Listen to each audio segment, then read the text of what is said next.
Bonjour Rai. Bonjour Thomas, ça va bien? Bah ça va, mais on est un tout petit peu déçu par ce 0-0 de l'équipe de France contre l'Équateur hier, non? Oui, je dois admettre que moi aussi j'étais un peu déçu. J'étais au Maracanã, au match, pour voir la Marseillaise après, mais bon, c'est vrai que c'était moins bien que les deux premiers matchs. Bon, c'est pas grave, on va se tourner vers les huitièmes de finale. Nos deux équipes de cœur, Rai, le Brésil pour vous et la France pour nous sont qualifiés pour ces huitièmes. À partir de maintenant, chaque match sera donc éliminatoire. Vous qui avez été, rappelons-le, champion du monde avec la Seleção, ça change l'ambiance dans un groupe? Ça se crispe quand on arrive à ce stade du tournoi ou pas? Ça change un peu, bien sûr, c'est des matchs éliminatoires, mais ça dépend comment on arrive à ces moments-là. Le Brésil, de son côté, on joue chez nous, donc je sens que l'équipe commence à s'habituer un peu plus avec la grosse pression qu'il y a ici pour qu'on devienne champion du monde au Brésil. Pour la France, je crois que la France a fait les deux meilleurs premiers matchs de toutes les équipes qui étaient en Coupe du Monde. Ils ont fait des belles performances. Même si la France était presque qualifiée déjà au troisième match, ils ont fait 6 remplacements.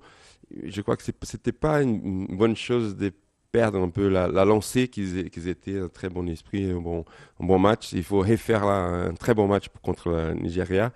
Mais je crois qu'ils vont être un peu plus crispés parce que c'est des moments importants, décisifs, éliminatoires.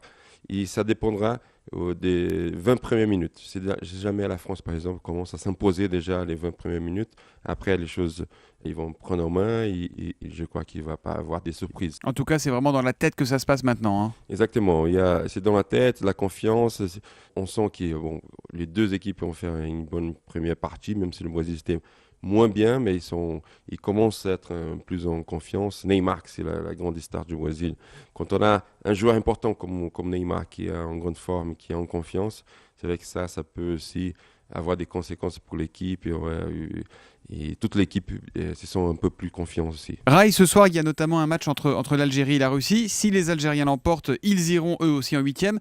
Quel est votre pronostic pour ce match-là? Mon pronostic, c'est pour l'Algérie. Je dirais 1-0 contre la Russie. Et ça suffirait aux Algériens pour réussir un exploit historique. Rai, dites-moi, comment s'appelle le technicien d'Europe 1 qui est à vos côtés? Laurent Pelé.